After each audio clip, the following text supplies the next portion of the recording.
చెవి తమిళ పట్టుకుంటాం, తెలుసు కదా? చెవి తమిళ పట్టుకుంటాం. చెవి తమిళ ఎందుకు పట్టుకుంటామంటే మనం మెదడు చురుకుదనం పెరుగుతుంది. చెవి తమిళ పట్టుకోవడం వలన మెదడు చురుకుదనం పెరుగుతుంది. ఇంకొక ఉపయోగం ఏంటంటే మనం మెదడులో రెండు భాగాలు ఉంటాయి, కుడి మెదడు భాగము, ఎడమ మెదడు భాగం.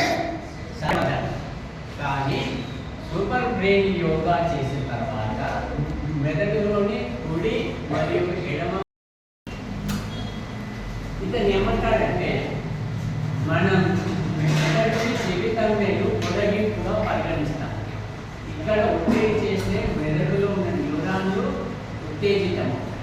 అందుకే ఏమంటాడంటే చెవి తమిళ మెదడుకు రిమోట్ కంట్రోల్ అంటారు.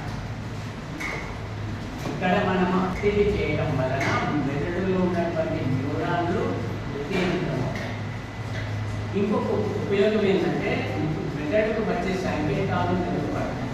మీరు ఇప్పుడు చూస్తున్నారు, నేను చెప్పేది వింటున్నారు. ఈ సమాచారం అంతా ఎక్కడ చేరుకుంటుంది? మెదడుకు చేరుకుంటుంది. అది ఎట్లా? సంకేతాల రూపంలో చేరుకుంటుంది. మీరు విన్నవి, చూసినవి, చదివినవి అన్నీ కూడా మొత్తము మీ మెదడులో నిక్షిప్తం ఉంటాయి. చేయడం వలన సాధారణంగా మనము శ్వాసను ముక్కులను ఒక రంధ్రం ద్వారా మాత్రమే తీసుకుంటాం. అయితే కుడిదన్నా లేకపోతే ఎడమదన్నా. కానీ సూపర్ బ్రెయిన్ యోగా చేసిన తర్వాత ముక్కులోని రెండు రంధ్రాల ద్వారా శ్వాసను తీసుకుంటూ శ్వాసను వదులుతూ ప్రాణమయ శక్తిని పొందుతుంది. అంటే డబుల్ పరిశోధన. పాలు మోగియా, ఇతని న్యూరాలజిస్ట్, ఇతను ఏమంటాడంటే ఎప్పుడైతే ఎడమ చేతితోని కుడి చేతి తమ్మిని పట్టుకుంటాం, ఇట్లా పట్టుకుంటాం అపోజిట్ పట్టుకున్నప్పుడు ఎడమ మెదడు పిట్యూటరీ గ్రంథి ఉత్తేజితం. అదేవిధంగా కుడి చేతితోనే ఎడమ చేతి తమ్మిని పట్టుకున్నప్పుడు కుడి మెదడు భాగం ఉత్తేజితమై ఇంకొక గ్రంథి పీనియల్ గ్రంథి ఉత్తేజితమై. ఈ విధంగా రెండు గ్రంథులు, పీనియల్ ఒకటి, పిట్యూటరీ గ్రంథి, ఈ రెండు గ్రంథులు ఉత్తేజితం అవుతాయి. ఉత్తేజితం అవ్వడం వలన హార్మోన్ల ఎంజైమ్లు సక్రమంగా స్రవించబడతాయి. ఈ భుజాలు ఎంత వెడల్పు ఉంటాయో కాళ్ళు అంత దూరం ఉంటాయి. ఈ భుజాలు ఎంత వెడల్పు ఉంటాయో కాళ్ళు అంత దూరం ఉంటాయి.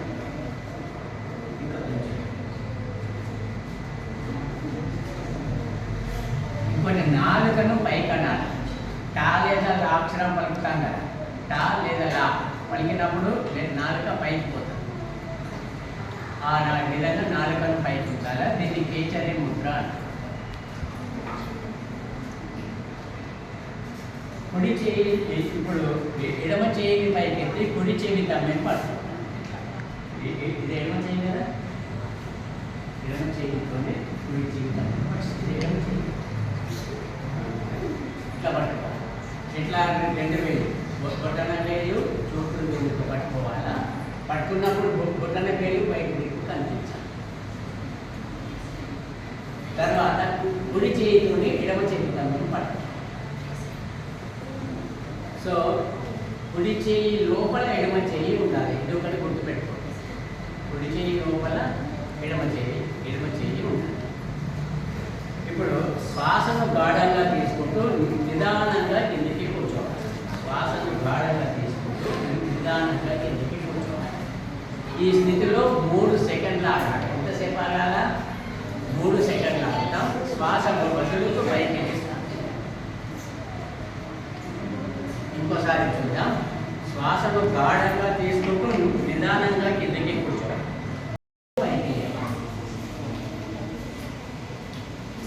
ఇట్లా చేస్తే సూపర్ బ్రెయిన్ యోగాలో ఒక రౌండ్ పూర్తయినట్టు లెక్క.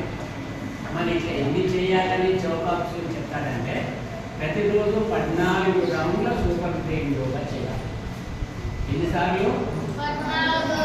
14 రౌండ్ల సూపర్ బ్రెయిన్ యోగా చేస్తే మీరు ఉదయం ఎంత చురుగ్గా ఉంటారో రాత్రి వరకు మీరు.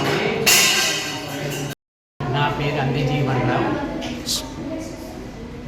నా పేరు అందే జీవన్ రావు. సూపర్ బ్రెయిన్ యోగా అనే అంశం పైన గత 7 సంవత్సరాలుగా పరిశోధనలు మరియు ప్రదర్శనలు ఇస్తున్నాను. ఇప్పటి వరకు మన ఇండియాలో 15 రాష్ట్రాల్లో 4 దేశాలలో ఈ అంశం పైన ప్రదర్శనలు మరియు పరిశోధన పత్రాలను సమర్పించినాను. ఈ సూపర్ బ్రెయిన్ యోగా వలన అనేక ఉపయోగాలు ఉన్నాయి. ముఖ్యంగా విద్యార్థుల్లో జ్ఞాపక శక్తి పెరుగుతుంది, ఏకాగ్రత, సృజనాత్మకత, అభ్యసనము, గుర్తుంచుకోవడము, ఇలాంటి చాలా అంశాలు సూపర్ బ్రెయిన్ యోగా వలన పెరుగుతాయి.